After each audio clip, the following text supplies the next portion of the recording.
आजको खाना कोदोको रोटी एकदम दामी दामी बनाएको छु।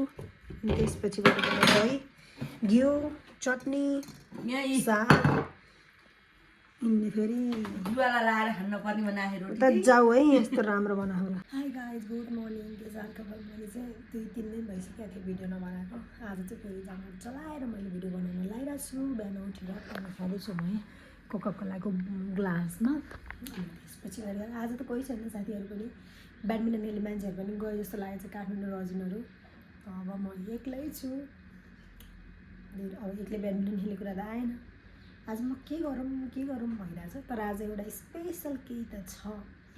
हाम्रो घरमा केही पाक्दैछ। म तपाईँहरूलाई देखाउँछु एकदमै अथेन्टिकवाला। भिडियो अन्तिमसम्म हेर्नु। साथी उनीहरूले यसरी गिफ्ट दिन्छन्। लाउनु कोही मलाई नि यसरी गिफ्ट त्यहाँ फोटो बनाएर यति राम्रो राम्रो। ओ माई गड। हाम्रो ठुली र ठुलीको बेस्टी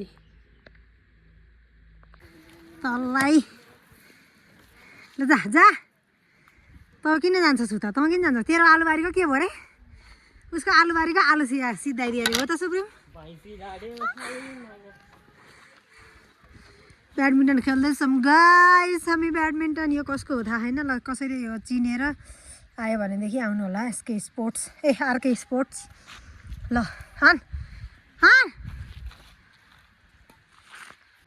आज बन्दैछ सबै लोकल। यो हो लोकल गोलभेडा, यो हो धनियाँ। यस्तो दामी पाक्छ नि। ओ माई गड। ल हेर्नु। अनि यो हो लसुन यसको। अनि यसमा अब अहिले अरू थोक नि मिसाएर म अचार बनाउँछु। ल अब मैले यहाँ बनाउँदैछु कोदोको रोटी।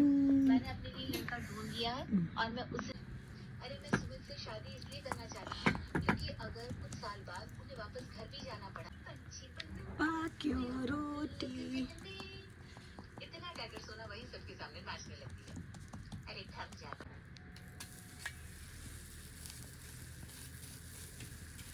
अथौ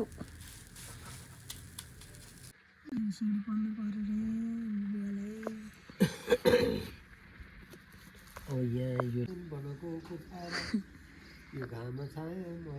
रे खा अब आफूले ल्यागे होइनस् खा। यस्तो यो कुहिए भबु बोकेर आइज मुइयाले टुइयाँ फाल्छेस्। खा अब खोर्सक सबै खा अब। त्यहाँ गयो छिटो खा। अर्को लिएर आइ मुइयाले ल्याउन चाहिँ। अब यो चाहिँ कस्तो हो कुन्नी काटेपछि थाहा हुन्छ। यो चक्कु चाहिँ धेरै वर्ष पुरानो चक्कु हो। राम्रै जस्तो हो यो चाहिँ। हेर्दा पिङ त तेरो बाजे पिङ। यो पिङको मुइयाँ टुइयाँ हेरौँ खाइहेरौँ अनि थाहा हुन्छ। भ्यालेन्टाइन डेको लागि फुल उमारिरहेको छु मैले। कसैलाई चाहिन्छ भने मलाई सम्पर्क गर्नु होला, म पठाइदिन्छु। जति चाहिएर हुन्छ मसँग। ल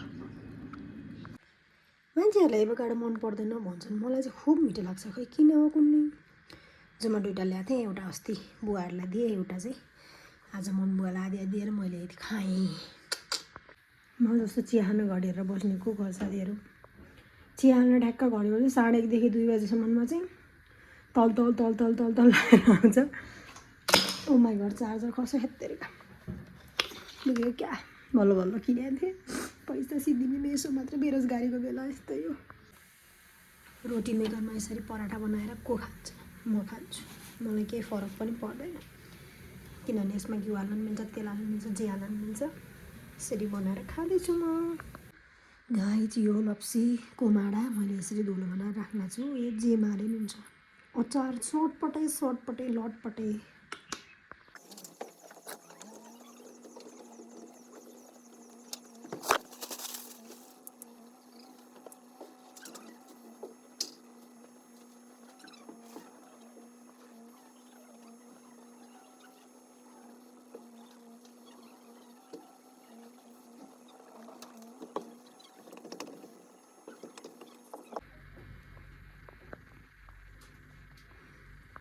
मुला र आलुको तरकारी पाक्दैछ हाम्रो घरमा। अब दुध तताउने पालो। हाम्रो घरको यो पुरेको सबै निकाल्ने बेला भएको छ। अहिले पछि निकालिदिन्छु म। आज फेरि पाक्दैछ ढिँडो मकैको।